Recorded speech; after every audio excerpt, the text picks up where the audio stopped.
Well, welcome back to more Super Regionals action. My name is Rene, joined by Taco and Hazer. Thank you guys for joining me. And, of course, we got another game coming up for you right now, and it is actually going to be Sanguine versus Luminosity. Now, this is an exciting one. This means a lot. This means a lot for the day. There is definitely a lot on the line in this game, and I think, if anything, it's mostly just going to come down to a mentality side. And I think that for Sanguine, it's definitely more of an uphill battle than what it would be for Luminosity. Luminosity might have lost their game, but at the same time, it's still a lot easier of a journey for them than what it is for Sanguine to try and come back from all the losses that they've experienced in comparison to Luminosity, because the only L that Luminosity's taking, as we've seen, came from ALG, and they've just been a dominant factor in this land, so it'll definitely be interesting to see what happens. Yeah, I definitely think it's going to be really tough for, Sanguine to pick themselves up here and go out, and they're really playing for pride at this point. But I really hope they could show exactly how good they can be. I don't think we've seen the Sanguine that I know from scrims anyway that could have turned up at this LAN. On the other hand, LG, it's all positive for them. They're like, we win this, our victory's in our hands. We can still make it to Worlds just through us playing well. So I definitely think it's easier for them to motivate themselves to come out here and give it their all.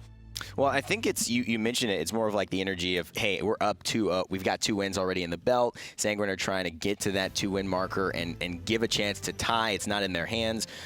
Talking about the mentality, the solo laners, there have been a bit of a mentality thing there. ScaryD and Nika haven't been the most confident of forces going on in this land and in their histories. Well, I think it's like two opposite sides when you look at these two solo laners, though. For ScaryD, this was more so his redemption because of the fact of his weak performance coming out of the group stage. Right. He wanted to, show up at this LAN and really not be a hindering factor to his team, which I think he's done an excellent job at proving himself this LAN so far, even though they're going through the best of ones. But at the same time, I think that for Nika, he had a really good performance on LAN, and he hasn't really been able to regenerate that so far this weekend. And I think it's like they've traded places almost, and it just came at really unfortunate timing.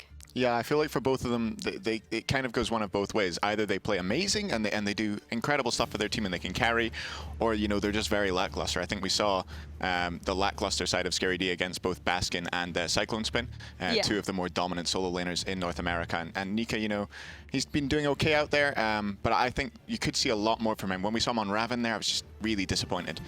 So let's hope that they both have good games here and we can see a bit of a slaughter fest in that solo lane. That's right. Let's take a look at the supports too. JeffHindla, one of the big names, obviously. Murrdurr on the side of Sanguine. How are these two going to match up with helping their duo lanes to get off? Well, for Jeff, if you hear him in an actual LAN environment, he is constantly making calls, and it's just nonstop chatter. He's there, he's calling abilities, he's calling actives, he's calling engagements. He is a really proactive force on the side of Luminosity, and I think that it really helps his team come together and know how to engage and properly disengage in team fights. While on the side of Murrdurr, I think he's a little bit more of a quiet guy. Yeah, definitely two of the more seasoned veterans in the support role at this tournament. I mean, Murrdurr, previously known as Kanye Life, he went to Worlds with Titan, I believe, and he was an incredible player back then. He's still a strong player now. He actually considered retiring before he got picked up by Sanguine. Wow. They decided to bring him into an SPL team. But yeah, I definitely think that's an important matchup. Jeff, very positive. You see him even when they're losing fights, you hear Jeff going, yeah, nice job, guys, great job, which I don't know about that. But yeah, definitely one of the nicest guys in Smite, Jeff. And Murrdurr as well, just absolutely lovely. A bit of quieter, he lets Cherryo control the games a bit more, but definitely can be very strong when he gets in his stride. That is an important thing that they need to see. Which team gets in their stride is so imperative to winning these best of ones, because it's so much indicative of how does that first moment, how does that first play, that first gank turn out in your favor. Looking at Murrdurr, obviously, and Jeff, we've picked apart what the duo lane, half of the duo lanes. Now let's go over to the Hunter side. Let's talk about BaRRaCCuDDa. He's been playing lights out. What can he do to make it for his team? I think for BaRRa, he mostly just wants to try and capitalize on not as ideal situation with Jeff, in that he's watched his previous teammates after they all split up and went their own ways. They're all going to Worlds so far. Stealth weekend, and it's really, the pressure's on, I would say, for BaRRa, but I think he'll be able to maintain his composure, if anything, and I think that's what's really going to help them as far as advancing from this best of one grouping. Yeah, I think that dual lane matchup between BaRRaCCuDDa and Arkkyl is really interesting. I think it's kind of an unpopular opinion, I think, but I love Arkkyl. I think he's an unbelievable player, and I think BaRRa could really have some trouble out here. We saw Arkkyl picking up the solo kill in their last set. That's right. Let's see if he can do that again. I'd love to see him on these aggressive hunters. Well, here we go into the picks and bans for Luminosity versus Sanguine. Luminosity trying to get a win and put themselves to the 3-win mark for the tournament, and Sanguine trying to get to the elusive 2. Of course, if Luminosity can get this win, that puts a lot of other teams out of contention and kind of makes that path a lot harder. So I know a lot of people in the crowd, they'll be rooting for Sanguine to keep the EU hopes alive. Susano Terra taking off in the bans. Athena Najat taking off already. First pick to Luminosity. What are you seeing here? I mean, for Luminosity, I kind of expected Jingwei to come out. It's something that BaRRa can play at a very high level and definitely carry with, and at the same time, it would also be an excellent flex pick for Xenotronics as well. So in case they do see a more ideal situation, but they're going to opt for the Sobek for Mr. Well, actually, that's also a flex pick as well. Yeah. Yeah, they love their flex picks. I think not picking up the Jingwei is kind of smart because I don't think we've seen Arkkyl favor that at all yet. We've seen him on like your Hou Yi, your Ram, your Anhur. Those seems to be his 3 core picks. As we see Sanguine pick up the Erlang Shen, that'll be a flex as well. I could see that going jungle, solo, or support. Yeah, I mean, teams, it seemed more so than anything this weekend. We've seen a lot of teams more adept to flexing in as far as the roles are concerned, and I think that that's going to be pretty critical as far as trying to come up with surprises this late into the LAN stage, because by this point in time, a lot of teams have been watching each other play. They've been learning the play styles, what the favorite comfort picks are, and defaults. And so Sanguine, though, it seems like they're starting to get what they like to roll with. Dodo on that Ra, and the Erlang could possibly go into the jungle and support, and I mean, I think it'd be excellent setup for him either way. Yeah, I think this is the first time we've seen that Ra get through the bans for Dodo to pick that up. We know Sanguine love these tanky comps with a healer. We saw the target bans go towards Cherryo this time, taking away his Athena, which they first picked the last 2 times they've played, and taking away his Naja as well, which are definitely 2 of his better picks, as we see the Kuang go over for Luminosity and the Janus. The Kuang definitely having strong showing so far this tournament. How impactful is it taking away Cherryo's gods, not just eliminating his god pool, but making it so he has a higher potential to be unsuccessful and then tilt? Because we've seen him kind of tilt more so than some of the others in a bit of a more active, boisterous way, right? When he gets off his game, he's not great. When he's on it, he's fantastic. How important is that in the mentality of taking away his comfort picks? Well, if anything, I think Cherryo has definitely been feeling the pressure this slam more so than what he felt in the group stage as far as carrying. He's regarded as, Cherryo the Lanimal. And so I think that he knows that he needs to be a shining factor on his team if they want to find success. I think it's interesting that he's going to opt for this Batz playstyle as opposed to a more Guardian-like pick such as Kraken or Emir, because I think that he'd probably feel a bit more comfortable on it, but I guess that they wanted a way to try and counteract the Kuang. Yeah, it definitely takes away that flex pick potential of the Erlang as well. I feel like that's almost certainly going solo now. But, Batz had a very good showing this tournament as well as the Kuang. But I think that matchup does go slightly in AO's favor, in my opinion, as we see the Odin banned out to stop that anti-healing on the Ra, and the Jingwei taken away from BaRRaCCuDDa, so we'll see what he goes over to now. The Geb will be locked in as well in terms of the bans for Luminosity. They've got one more here. They've got a few seconds. It seems the teams are deliberating. This is crucial as we head into this phase. So much of this game depends on kind of what lineup you go in with, determining your strategy and your effectiveness. So the Bacchus taken away as the final ban. You see the 3, you see kind of the core going on. Hou Yi selected. Where do you see this going now for Luminosity, given their last 2 picks? Knowing BaRRaCCuDDa, it's most likely, I wouldn't be surprised if he opted for Soul here. It's a god that he feels super comfortable on, and as well, he's able to play it pretty aggressively. And it probably would fare the best, in my opinion, against the Hou Yi, but at the same time, I think that Rama is still a viable option for him as well, because they might want that late game. And there you can see he's opting for the Ram to go for the late game strat. Yeah, I love BaRRa on that Sol, but I think if they went for the Sol, they're just a bit too magical heavy here, having the Janus, and the AO jungle is the big thing, having that magical jungler with the huge AoE damage. And we see the Ares locked in for Murrdurr, something he was known very well for back in the days when he was called Kanye Life. Those chains very good at detecting the Kuang, not letting him stealth away, following through that stealth, getting the dot off, and taking away his stealth.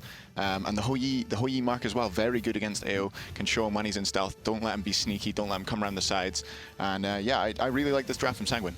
Yeah, if Luminosity is caught off guard, that Ares pull into the Hui ult with the raw snipe and the Batz ult, there's a lot of setup on the side of Sanguine, and it could be a pretty devastating draft. I'm honestly really liking this draft as well. So is Sanguine kind of looking like they get the edge for you going in this game? I'm going to root for Sanguine because I think that ties are spicy. Okay, okay. Hazer? I would love Sanguine to win. I absolutely would, but I think You I guys have are to so side with biased. LG on this time. I'm going to side with LG despite my bias. Okay. But that's because I've been wrong every time, so I believe Sanguine are going to take this one. Well, we'll see if the streak continues. Luminosity versus Sanguine coming up now. A lot on the line. Casters, take it away. You know, there's a lot on the line, like you said, Evan. But when it comes down to it, I think this is really more of a story. By the way, I'm here with Anatoly. It's good to be back, man. Finally back on the caster desk. It's ready for some issues to be pressed a little bit. What desk are you talking about? No, man. There's an imaginary desk here, man. There's a coffee table with our microphone set up. We can sit on it. In any event, Sanguine versus Luminosity here, I think, is really is a bigger storyline than just what's on the line. Luminosity has sort of been underperforming here this weekend. I think a lot of people have had higher expectations for Jeff and the crew, and they haven't really lived up to them. And where it's the opposite for Sanguine. Sanguine have overperformed. I think people expected them to sort of wash out, and yet they have had their losses, but they've also surprised some people with their wins. This game right here, I think this game right here is going to tell us which one is true. Is Sanguine overperforming, or are they that good? Or is Luminosity underperforming, or are they that bad? It's definitely no surprise that Sanguine unfortunately lost to Energy 3-0, but it was a little bit shocking in the manner that Luminosity lost to Team Eager 3-1. Absolutely. Not being able to really... Oh, I'm sorry, against Soar Gaming. They just weren't able to really find the wins under their belt. The one game that they did win was taking the Janus away from Snoopy, and this time around, now Xenotronics yet again on this Janus, so going to be able to see what he's really all about. And on the flip side, really, looking at Sanguine, their composition is really heavily relying on any sort of early game momentum now because Dodo needs to hit those snipes, but there's just not that much setup during the little 3v3 skirmishes. Murrdurr on the Ares has to rely on the ultimate, and there's going to be a lot of purifications burned, as well as Cherryo's ultimate, not really the greatest setup for the Ra. Well, you've got Nika there on the Erlang Shen, and that's really the key there. I think the last time we saw Sanguine come out, I really highlighted the fact that Nika was the guy that was making these calls. In the game, it's funny because I even clarified it after the fact. In the game, you saw Sanguine sort of walk and look wishy-washy, and then Nika would go and do something, put himself out of position, or just solo the Gold Fury and kind of force his team into following what he had to say. I talked to him after the game, and he said, yes, that's kind of exactly what went down. So here, if I'm Sanguine, I'm listening to Nika this time around, and the Erlang Shen is more than enough setup for a Ra, just as that man. And playing the Erlang Shen in the soul lane against this Amaterasu, against Scary D more specifically, is a great starting tool for Sanguine to get off to some early game momentum. Amaterasu struggles up until she maxes out her aura for the HP 5 regen, whereas Erlang Shen is always constantly looking for the early poke. Now, it's very important to see which jungler makes that early rotation in that solo lane, maybe looking for some early invades here. And looking at Luminosity's lineup here, without Kuang being played onto Mask, he's more than likely wanting to always stick around Xenotronics. And, you know, this is an interesting pick for Mask right here. I think this shows just how much respect LG has had and grasped for their jungler. Nice little flip back onto Murrdurr, but BaRRaCCuDDa decides not really to pile the shots in because there were so many minions available that they would just probably, as much damage as BaRRaCCuDDa was going to deal to that Ares, he'd probably take back. You have to know when's the right time to PvP or PvE, so BaRRaCCuDDa respecting the early damage from these archers, only being level 4 without any realistic sustain on his side, having to rely on the death toll and the health pots is not the greatest thing in the world. Those archers will chip you down, and now in the soul lane, Scary D feeling frisky. Looking for the ult onto Nika, already down to about a quarter of HP. Here comes the cavalry through the tunnel of the Janus ultimate, and Nika under tower. He's going to dodge out of the way of Xenotronics, but walks into the way of Scary D. First blood, LG. That's really surprising that Scary D was able to out-clear this Erlang Shen in the soul lane, hitting level 5 first. Normally, the Erlang Shen looks to apply a lot of the pressure. You can easily turtle on top of the Amaterasu, disorient her a little bit to mess up her second ability, lining that up on the wave. And that way, if she only hits 3 of those minions, then you can easily out-clear them with your in-hands and with your javelin toss. Very simply, there was a play yesterday that you can look at. It's Scary D on Vamana. He makes a play in the mid lane where he dives a tower, and he successfully zones out a couple of players so that his teammates can win the engagement.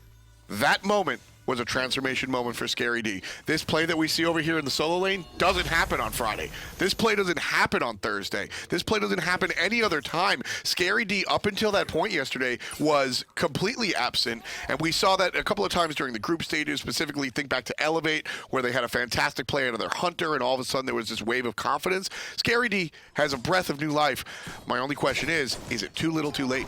I mean, at this point, they still control their own fate. If Luminosity win both of their games remaining throughout the day, they will get the wins that they need to qualify. No other team has as many games played versus wins. They have the best win percentage right now, so this is such an important game for Luminosity. They need to be able to ride off of the momentum, off of the first blood in the solo lane, because normally Amaterasu doesn't get ahead this early on, so the fact that ScaryD now puts himself in this position, especially with Raph now having Warrior Taibai versus Nika only having Boots 2, this reset of the blue buff here could allow ScaryD a little bit of pressure, but without Mask being here, getting the back left Harpy, ScaryD is just going to elect to farm elsewhere. But even still, I mean, this reversal of the solo lane, how much of an impact does this have? Because Erlang Shen is a character that's supposed to be ahead, and ScaryD on the Amaterasu is a character that's kind of supposed to be behind until we hit level 15 and make the rotations. With the teleport still being down for 75 seconds for Nika, that gives enough of a window for ScaryD to keep applying pressure onto Nika to not allow him to back yet, finish off that Warrior Taibai. And if he does back,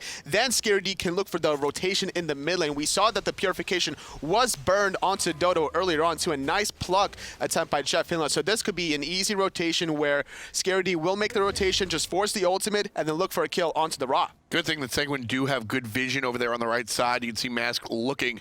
Wanted to help out ScaryD, keep exerting that pressure that you're talking about, but good vision coming out from the guys on Sanguine, so Nika knew that Kuang was coming, so he just sat back on the tower, and no chance for Mask to even make the play. Luminosity are really waiting for the side lanes to open up before they continue any sort of pressure, because once ScaryD hit 5, took advantage of Nika being level 4, we saw the Janus ultimate go through the rotation, and that allowed the secured kill onto the solo lane. So I'm expecting either Arkkyl to kind of aggress against BaRRaCCuDDa up until we see that Janus ultimate yet again from Xenotronics. And that's a guy that wants to take the fight, right? And we've spoken about new age BaRRaCCuDDa, how new BaRRaCCuDDa will take the fight if given to him. And Arkkyl, I mean, Arkyl's going to force the fight.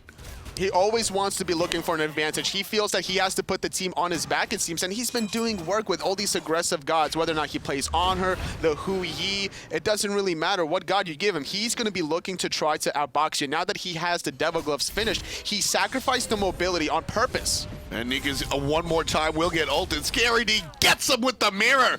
2 kills, 2 solos. See you later, Nika. Before the heal popped from his ultimate, what great timing coming out of ScaryD. This is the momentum that we were talking about, but here comes Cherryo with the Fear No Evil from the backhand side, and now Murrdurr. No escape. It's not going to be able to really do anything, but ScaryD gets pulled back in. Mask is going to hit up this TheDarkDodo during the rotation. Nice little pop-up right into the portal. Up, down, and flipped him back around. And that is 1 dead support. Luminosity have 4 on the board. But overall, that was a 3-for-1. They caught ScaryD, but they lost Nika, Dodo, and Murrdurr in the process. So doing a great job capitalizing off of this, grabbing their own speed, picking up those Fire Giant Elementals in the process. They're finding little ways to extend their lead, and this is a point in time where this is perfect for Luminosity. They have the Kuang on Mask. This is a god that will excel so brilliantly at the late game. And in Luminosity, they don't need to make these giant plays, just step by step, one by one, right? You make a gank, another one. This is Mask trying to drive this game right now. And if I'm Luminosity, I'm totally okay with that. Especially with BaRRaCCuDDa also playing a very hyper late game carry god on this Rama. Already 1 level ahead of Arkkyl. He could look for these trades despite not having the right amount of stacks on the Devil Gloves compared to Arkkyl. He knows he has the backup with this Janus ultimate. Having that global pressure allows you the flexibility to be that aggressive. And right now, the aggression is certainly coming out, honestly, on both teams. Luminosity, obviously, a little bit more successful in that aggression. But Sanguine certainly have been able to sort of make themselves known. But really, I mean, again, this is the guy. It's ScaryD, man. As soon as he realized that he was an acceptable level player, he decided to play it. It almost seems intentional, where he just decided yesterday, you know what? I'm going to play well. This is Luminosity's time, and now this is ScaryD's time. It's up to Jeff and BaRRaCCuDDa after losing their earlier games to be able to get their mindsets correct for their rookie SPL players between ScaryD, Mass, and Xenotronics. Just being able to get on the same page and yet again trying to abuse this solo laner. On cooldown, Nika's getting smoked. Third time in a row. Mask steals the credit from ScaryD, but again, it's just Scary going in. He just has the confidence now, and this is such a pleasure to watch the turnaround happen. I invite you guys to go watch Luminosity's games that happened earlier in the week, and then compare them to this game right here and the one we saw yesterday, and just look, just measure the, it's just inconceivable, the turnaround that this guy has. You're definitely right, and then Luminosity now are going to be able to start up the goal here. Murrdurr is around the corner finding the chains, but not going to be able to find the steal. Murrdurr's going to find chains on a one, pulls him in, it's ScaryD, and he might fall, he will. Arkkyl drops the Suns right on top, and Suns down ScaryD. Arkkyl still looking for the fight, it's BaRRaCCuDDa. One-on-one, doing the dance. DarkDodo on the left side, not doing anything, just being a target. He's BaRRaCCuDDa's food. And now Murrdurr, though, is trying to find the chains, but BaRRaCCuDDa's doing a lot of damage to jump in from Murrdurr, but Xenotronics on the backhand side assisting, and now the 2v2 is 2v0. And this BaRRaCCuDDa just controlling this fight by his lonesome, being able to pick off one player, then you see a little bit more aggression coming out from Sanguine, and DarkDodo. DarkDodo just was out of position, didn't have the cooldowns up. I don't know what was going on there. ScaryD right now at this point, his deaths are so valuable at this point in time. 3 for 1 earlier on, 3 for 1 yet again, plus the Gold Fury. Yeah. Whether or not he finds the solo kills, whenever he makes these rotations, he's getting so much value in the process. And now Luminosity, they have about a 3,500 gold lead, not even 10 minutes in the game. See, that's the type of stuff that, you know, I wish could make it onto the box score, right? You see 2, 2, and 2, and you go, all right, ScaryD must have had an average game. But the way you phrase it, you know, 3 for 1, each one of those deaths is worth 3 kills, so 2 deaths, 6 kills. That type of math, I mean, ScaryD is just making the impact in this game, and it's like I said, it's refreshing. And if you're a Luminosity fan at home, I mean, this is the moment that you were waiting for. You were waiting for ScaryD to step up. And I ask you, Totally, you've played a player, you've been a coach, now you're a broadcaster. Is there a way to sort of hyperbolic chamber that, right? I point to the pentakill for the Elevate guys where Nulissa and team were able to step it up. I point to that specific Ramana play where ScaryD was able to step it up. Can you manufacture that confidence play, or do you just have to hope that the stars align? You have to go through the bumps and bruises. You don't really know your true potential until you crash and burn, and that's something that happened before for ScaryD. During the group play, he wasn't the most confident, but now that he got the LAN experience, now in the Super Regionals, he's definitely been playing a lot better, a lot more confidently, and a lot more smoothly for the most part as well. And this is why we see this kind of a level lead at this point in time. ScaryD 3 levels ahead of Nika. Yeah, and I think Nika's a fine solo laner. I think he's been a big asset to Sanguine, but I want to highlight the fact that as much as we're talking about ScaryD, it's not that he's the MVP. He's not going to carry this team to victory by any stretch of the imagination. It's just the fact that he stepped up and assumed his role. He's doing his job. At this point, I think ScaryD could potentially carry the rest of the game if he makes these rotations in the mid game. This is where Amaterasu truly shines, maxing out the aura, having 3 points into the ultimate, doing a lot of damage. You have the mobility with the wing blade, with your aura, and now the rotation of BaRRaCCuDDa as well, finishing off his Ika will also be a great asset to combine for Luminosity. And that's the key right there, Tully. At the end of the day, it's really nice when you are able to carry the game 1 by 1, but it's not needed, and in fact, most of the time, it's more dangerous than not trying to put all your fat eggs in one basket. You've got ScaryD and BaRRaCCuDDa, top of the player damage chart. These are the guys that are going to collectively carry the game. And we have to remember why ScaryD has this kind of lead to begin with. We mentioned this matchup between Erlang, Shen, and Amaterasu, and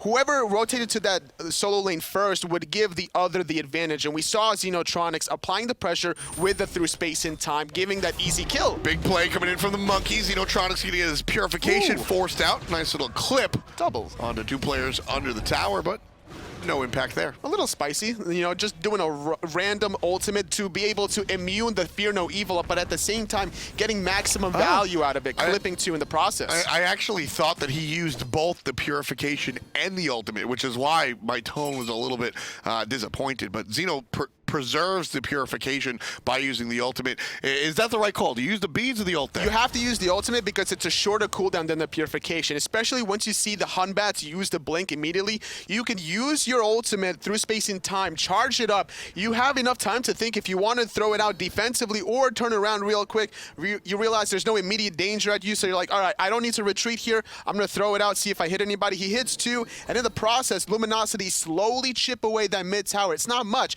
but it is still something that they could exploit later on. As long as he stays alive. Xeno has gone the do more build this time around on the Janus, which is always an interesting thought when you play it on the Janus. Hold that. Right side, ScaryD just taking up, diving the tier 2 tower by his lonesome. There's Nika getting served up. He's going to dash forward. Nice little catch by JeffHindla. Nika's going to be safe underneath the tower. There's the ultimate out of the monkey, and it's going to send people walk in different directions, but ultimately a disengage. Trying to go for the tier 2 tower on the right-hand side is a little risky considering Golfier is about to spawn, That's but the call, during though. the whole time, BaRRaCCuDDa is able to push down the mid lane. Arkkyl using the purification and the Suns forced to retreat back under his middle tower. And now Luminosity, though, doing a good job distracting because look at this, ScaryD and Mask getting the tower on the right. This is a very successful strategy that we're seeing right here. Cherryo going to beat up Mask, and Cherryo's going to likely be taken down, but DarkDodo shows up with some heals. He's not going to fall just yet. Nika gets Xenotronics. Cherryo gets out of there. DarkDodo shows up just when his teammate needs him, drops the sun. So at first that was a good idea, sacrificing Mass Life for the tier 2 tower on the right. We saw Xenotronics ultimate trying to find the kill or the escape for the rest of his team, but then there seemed to be a little bit of miscommunication because we saw Xenotronics take his own portal to go through there, but JeffHindla didn't follow up. He wanted to reset and retreat because if you lose too many people, now you're leaving the Golfier and exposed, and that makes your tier 2 tower on the right-hand side all for nothing. You know, that play, that sequence right there, as Sanguine starts with the Gold Fury, they're going to bring it down to half HP before JeffHindla even gets in the vicinity.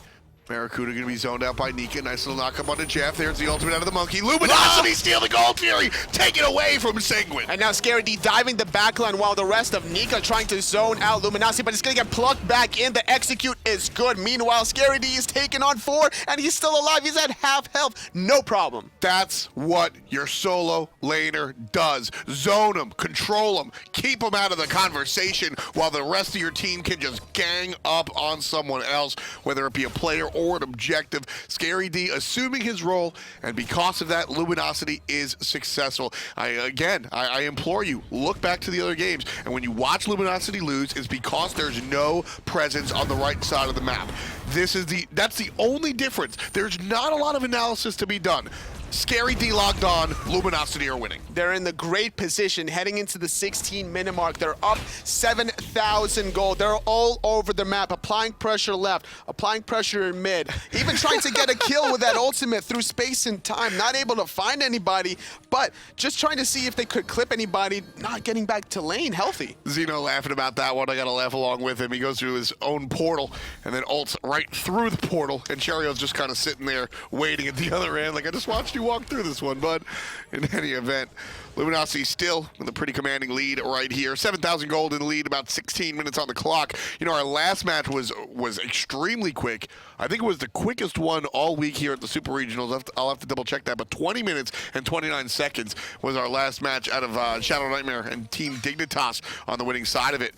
Right now, I don't think Luminosity are going to win in 4 minutes, but they are certainly gearing up for a very quick victory. They're very strong right now. They have a 2-1 record, and if they win this one, they'll put themselves in a good spot where they have to win only one more. And Arkkyl, he could be in a little bit of trouble. The ultimate of BaRRaCCuDDa is still available. He could be tempted to use it, but JeffHindla right around the corner. BaRRaCCuDDa rolls forward. That's going to cause Arkkyl to move, and Arkkyl, he's immune for the moment, but that's not going to last forever. Nice ultimate out of the jungler, but BaRRaCCuDDa able to portal it away and hit the enemy for the kill. And now being in the air allows him the time to reconsider his options. Going to get executed is Murrdurr. Mass in the sky. He wants to land down. Going to land right back onto Cherryo. The damage is there. Using nice the water read. illusion. The silence from ScaryD. Not able to find the kill with a nice taunt from Nika. And here comes ScaryD on the front side. Gets the stun onto 2 players. Purification out of DarkDodo, but the chase is still on. Mask looking for the basic, and then ScaryD who takes it away. 3 for nothing. They get the tier 1. They're pressing on to the tier 2. Easily taken away. And that's a 10,000 gold lead for Luminosity. This early in the game, at 17 minutes, 17 minutes is obviously not the early game, but to have a 10,000 gold lead at 17, Incredible. That is just pure tempo. Let's take a look at the graphs. Ladies and gentlemen, look how lopsided this is. Just one consistent ramp up. I mean, it's just consistency for Luminosity here. Something that we haven't been able to say all week. Luminosity are in the driver's seat, and they put Sanguine in the trunk of the car just to be along for the ride. This is Luminosity's game, and Sanguine, they just can't really get back into it, and unfortunately. Look at this, there's a 4-level lead gap from ScaryD to Nika, just being able to out-rotate him, being able to out-zone him in the Gold Fury engagements, and as a result, Luminosity, they get 2 Gold Furies, they get the tier 1, tier 2 on left, both of them already onto solo, and now the tier 2 in middle is just so low. So how could you have stopped this sort of amplification of the solo lane? Nika is a solo laner that can handle himself, but obviously this is not his #1 game. He got soloed 3 separate times, right? Where I come from, it's fool me once, right? And you get fooled 3 times, there's an issue. Okay, so you look at that situation, you gank me once, oh no, now I get help. And if I don't get help on number 2, I need help on 3. Why is there such a big communication breakdown for Sanguine? It just seemed that Cherryo was neglecting the soul lane a little bit too much, where it seems that Luminosity were leaning very heavily on that lane. So I would have definitely liked to see Cherryo assist Nika a little bit more in the earlier stages of the game, but if they weren't making any plays with Dodo in the mid, then that kind of pressure, the 2v2 or the 3v3 with Murrdurr, is almost negligible. So now this is why we see ScaryD thriving in this environment. But Sanguine never make any plays in the mid lane with DarkDodo. That's something that they've come to know. They got to play around that. And JeffHindla's going to get attached by the chains, and there's Max looking for the fat execute. Easy set, easy done. Dodo falls yet again. BaRRaCCuDDa credited with that kill. He's in the sky looking for the snipes. Mass is going to go back in with ScaryD under the tier 2 tower. They could look for their 3rd death, and they get it. And that's 4-2-4. /line 4, the solo laner, ScaryD. Playing like it's his last. Absolutely. This team wants to make it to Worlds. Mid lane Phoenix going to go down. Let's listen to Luminosity Gaming as they attack the mid Phoenix. Alright, nice, good speed up. Should just be able to burn this. His ult should be done. They don't have ult. Erlang should have TP. You have the DPS for it? He doesn't have hogs, so. Yeah, just full commit. Yep. I would definitely say use it. Yeah. Full commit. He's portal. Nice, good job. Back. I'm not sure. I'm back, guys. Nice try. I have void shield now. Do you mind if I take your Give us this 3. Sure. You can have it. Not a care in the world. Not at all. They're up 15,000 gold. They got the Fire Giant after securing the middle Phoenix, the first one of the game. Like I said before, Luminosity are looking so well in their 4th game of the day. Yeah, Sanguine, this is kind of unfortunate for them, I think. We've seen them look a lot cleaner in some other matches, but like I said, this was going to be the absolute test as to which storyline was the truth and which storyline was the darkest storyline.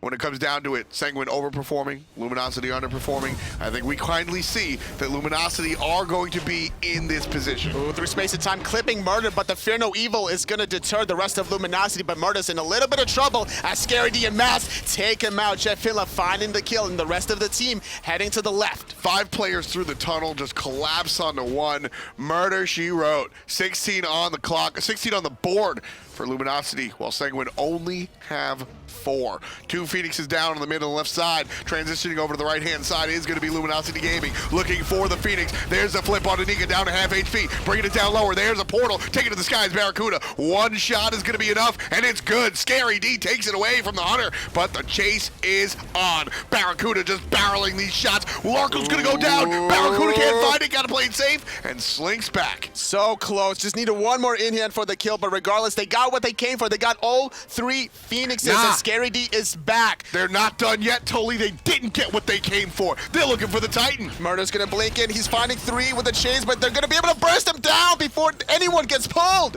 He grabs him with the chains and he gets boiled like a fat egg. Here comes the Titan now. Sanguine just have no control over this game, and they certainly don't have control of it at the end. Luminosity looking like the team that everybody wanted to talk about before we entered Super Regionals.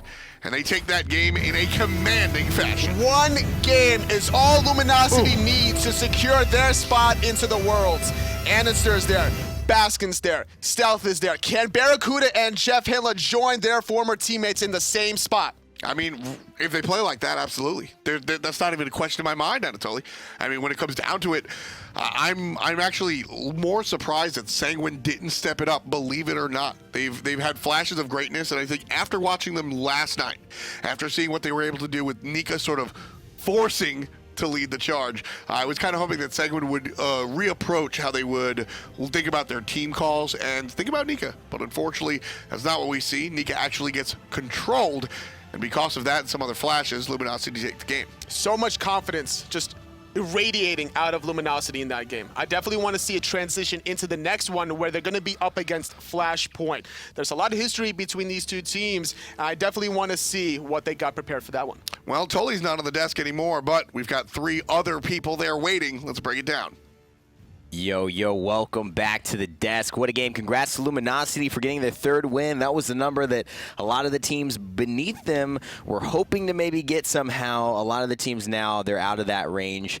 They're not able to do it. The 2 wins will not suffice. That's going to knock a couple of teams out of the running. Fortunately, Dig probably won't be able to make it now. And the only team that can make it, I know, Hazer, you're a little sad, but you're already in there. Stop being pouty. Yeah, this what is is fake this, pouting. What is this guy doing? Next to someone who actually, the team isn't going. I'm just a big fan of EU, you know? Oh, my God. Oh, here we go Give me again. a break. No, all in good fun, though. Really, though, Luminosity played really well that game. I really enjoyed Mast throughout that. He had a great performance. Yeah, despite the fact that it is RIP, Dig, as well as a lot of EU, at the same time, I am still personally happy to see Jeff and BaRRa indeed pull it off, and I think that it's just such a huge accomplishment for them, really. Yeah, I think those LG guys, you know, I think they work really hard and they deserve to get here. Scary in particular, that game, we talked about the solo laners at the start, and I think Scary really controlled that solo lane. Getting an almost solo kill as Amaterasu against an Erlang Shen is just ridiculous. It's beautiful that he just found his rhythm. I mean, Scary D, we talked about him not having a lot of confidence going into some of these games, and after certain performances he's had at group stages, some teleport fiascos, he's now found his rhythm, and it's not phasing him anymore. The EU chants have died down, admittedly, but he just seems to just be going in his lane, and that's what happened. Yeah, personally, I definitely think it's like a complete 180 as opposed to how we've seen Scary D in the past. He's really stepped it up overall as a player, and I think, if anything, the group stage LAN, after watching his performance here, was just a bit of like a maturity development for him. I think that it really helped him progress as a player, and I think that with the guidance of BaRRa and Jeff being such seasoned veterans, they were really able to help him mold into the solid solo laner that we saw today. Yeah, I think DM Brandon's going to be very upset out there. His favorite solo laner, Nika, getting absolutely bodied by the guy who he thought he should have been getting the spot ahead of. I don't know about that one. But there we see the stats coming in. There are the stats for the game as well, and any way you slice it, Luminosity had the better end of that. And going into the next game, they're going to need it against Flashpoint. We're kind of talking like Luminosity is there, but not quite yet. Flashpoint have the opportunity to actually beat Luminosity, and then if they beat Orbit, they would have the head-to-head and have 3 wins as well. So they have a position to put themselves at Worlds. What do you think is going to happen? While I agree with you that the possibility is definitely still there, I think that it's going to be a little bit more of an uphill battle for them than what we're going to see for Luminosity, you know. But I definitely agree with you in that Luminosity probably isn't feeling entirely out of the red zone just yet. I'm sure that they're still concerned that, you know, things can definitely go wrong. They've seen things go wrong in the past, and just hoping that it's not a repeat. Yeah, it's still really all in both LG and Flashpoint's hands. If Flashpoint can come out and show what they're made of and win this game, you know, going into that final game against Orbit, the guys are a bit demoralized, so maybe they think they can take 2 wins in a row. I think it'll be really interesting to see this match, see if Luminosity can take that kind of wave of confidence they've gained from this game here and show what they're made of against Flashpoint.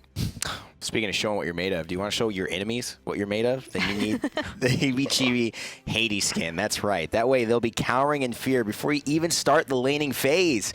You gotta get it. This is gonna give you 1,500 gems, and you're gonna basically grab everything on the right-hand side of your screen.